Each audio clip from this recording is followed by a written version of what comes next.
May pera kaya yun ang nangyayari, di lang natugma. Meron nga gustong maging babae ngayon, hanap na babae. Pero mas maganda pa kaysa babae. Money can do anything. Totoo naman, maraming kayang gawin ng isang taong mapera. Pero ito ang natitiyak ko sa iyo, kaibigan, kapatid. Hindi lahat ay kayang bilin ng pera. Hindi lahat ay magagawa mo dahil meron kang pera. Totoo naman, pag marami kang salapi, ay marami kang kayang bilin. Pag marami kang pera, ay marami kang kayang gawin sa mundong ito. Pero ito ang sigurado, hindi kayang gawin o hindi kayang bilin ng salapi ang kaligtasan ng tao. Naging kasabihan na kasi ng karamihan na pagka may pera ka ay kaya mo nang bilin at gawin ang lahat ng bagay na gusto mo. Pero yan ang hindi mo kayang bilin. Yan ang hindi mo kayang mabayaran. Ang kaligtasan ng kaluluwa ng tao. Alam nyo mga kaibigan, mga kapatid, walang masama sa pagiging mayaman.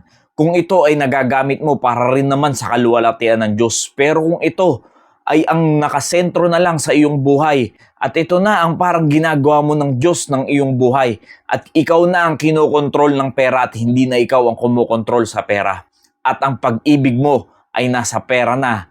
Yan ang root of all evil. For the love of money is the root of all evil, which while some coveted after they have erred from the faith and fears themselves through with many sorrows. Kapag ikaw ay nalululong na sa pera, at yan na yung minamahal mo kaysa sa mga bagay ng Diyos, mas inuuna mo na nahabulin ng pera ang kayamanan kaysa sa mga bagay ng Biblia.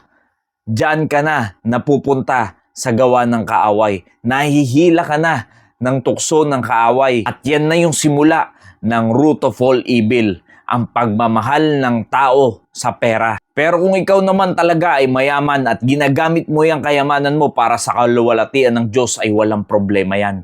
Maganda pa nga yan at nakakatulong ka sa gawain ng Panginoon. Pero kung pang sariling interest lang yan, ay walang kwenta yan. Wala yang reward sa langit. Kaya kung sasabihin ng isang tao o ng isang mananampalataya na lahat ay kayang gawin pag meron kang pera, diyan po kayo nagkakamali. For what is a man profited if he gain the whole world and lose his own soul? Or what shall a man give in exchange for his soul? Meron ba tayong kayang ipalit o ibayad in exchange para sa ating kaluluwa? Wala. Wala mga kaibigan, mga kapatid.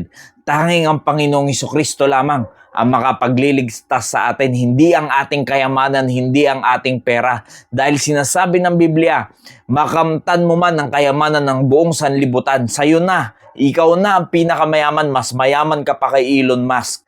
Pero kahit isang kaluluwa o sarili mo man kaluluwa ay hindi mo kayang bayaran. At ang kapayapaan ng isang tao ay hindi kayang bilhin yan. Maraming bilyonaryo, trilyonaryo at marami pang pera, pero wala silang kapayapaan. Madalas nangangamba pa sila dahil baka sila ay manakawan at wala silang inner peace sa kanilang buhay. Mayaman nga sila, pero hindi naman matahimik ang kanilang buhay. Yan ang hindi kayang bayaran ng salapi. At ito ang katotohanan mga kaibigan, mga kapatid. Ang tunay na kapayapaan ay makakamtan mo lamang tanging sa Panginoong Hesukristo lamang kung ikaw ay sasampalataya sa Kanya, sa Kanyang pagkamatay, pagkalibing at pagkabuhay namang muli para ikaw ay maligtas sa kapahamakan. At dyan mo mararanasan yung totoong kaligayahan ng buhay na meron na ibinigay sa iyo ang Diyos dito sa mundong ito. Dahil ito ang sasabihin ko sa inyo mga kaibigan, mga kapatid, na kahit na sandamakmak pa ang pera mo dito sa mundong ito,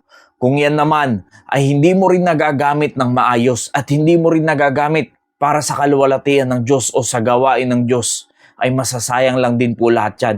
Ini-enjoy mo lang yan dito lang sa lupa. Pero pagdating sa langit, wala kang madadala kahit isa dyan. Hindi mo may enjoy lahat ng pinagpagalan mo dito sa mundong ito, lahat ng pinaghirapan mo sa mundong ito para lang makamtan mo ang mga ganyang klaseng kayamanan. Kaya't kung hindi tayo magiging maingat pagdating sa pera at sa mga pita ng laman at sa mga nais natin sa mundong ito, ay dyan tayo mapapahamak. Diyan tayo malilihis ng landas. Diyan tayo matutukso ng kaaway sa mga bagay na inihahain niya sa atin upang tayo ay lumayo sa salita ng Diyos. At hindi mo mamamalayan isang araw ikaw pala ay umiibig na sa salapi. Nabubulag ka na ng ganyang klaseng mga bagay.